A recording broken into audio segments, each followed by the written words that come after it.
शिव को समर्पित करने वाली, जो शंकर को दूं तो शिव मेरे दो कुल को तार। भगवान माता मैनावती के सती मैया जो जल कर भस्म हुई थी वही प्रकट गोदी में आई। देव ऋषि नारद ने भाग्य बता दिया, इसको जो पति मिलेगा भस्मी जमाने वाला, जटाजूट बांधने वाला, ऐसा वैसा सब बता दिया। मीनावती सोची अब बताओ क्या करे, हिमालय राज ने तो कह दिया बेटी नहीं ब्याऊंगा, तू के भाग्य में तो काय को बेटी ब्याऊंगा। इतने में देव ऋषि नारद बोले सारे गुणों की खान एक गुणवान है, कौन? तो के शंकर, उसी को बेटी ब्याह दो। पार्वती ने सुन लिया, बस शिव की आराधना करना। पार्वती अकेली ने नहीं सुना, नारद जी के वचन गंगा ने भी सुन लिए। बड़ी बहन पास में खड़ी थी कि शिव की आराधना अगर पार्वती करेगी तो इसको शंकर मिलेगा, इसको शिव मिलेगा।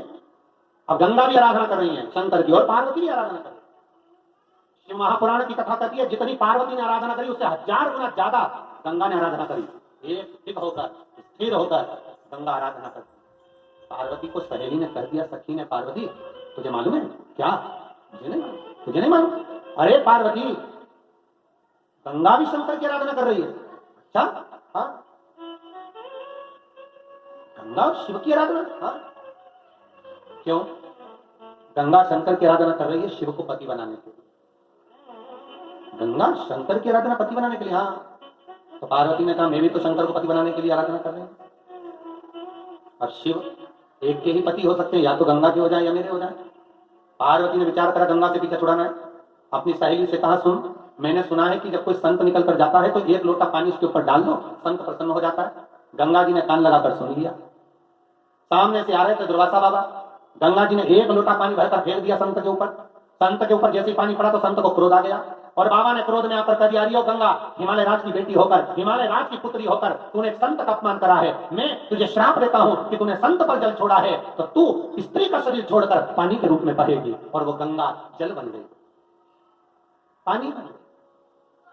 गंगा की आंख में आंसू भर गए, रो पड़ी गंगा और हाथ में जल लेकर गंगा ने उसी समय पार्वती को श्राप देना चाहा। अरे पार्वती, तू मेरी बहन होकर तूने मेरे साथ छल करा है, मैं तुझे श्राप देती हूँ। शंकर सामने आकर खड़े हो गए, गंगा तू पार्वती को श्राप मत। क्यों? बोले बाबा, मैं आपको अपना पति बनाना चाहती थी, मैं आपको अपना पति बनाना चाहती हूँ और इस पार्वती ने छल कर कर आपको मुझसे विहीन कर दिया। चिंता मत कर गंगा, श्राप मत देते। गंगा, पार्वती मेरी अर्धांगिनी बनेगी और ऐसी स्त्री को जिसको श्राप लग गया उसको मैं अपनी अर्धांगिनी बनाऊंगी, श्रेष्ठ नहीं है, तो इसको श्राप मत देते। गंगा कहती है भोलेनाथ, मैं श्राप नहीं देती हूं पर मैंने भी तो आपको पति बनाने के लिए तप करा है। भगवान शिव कहते हैं गंगा,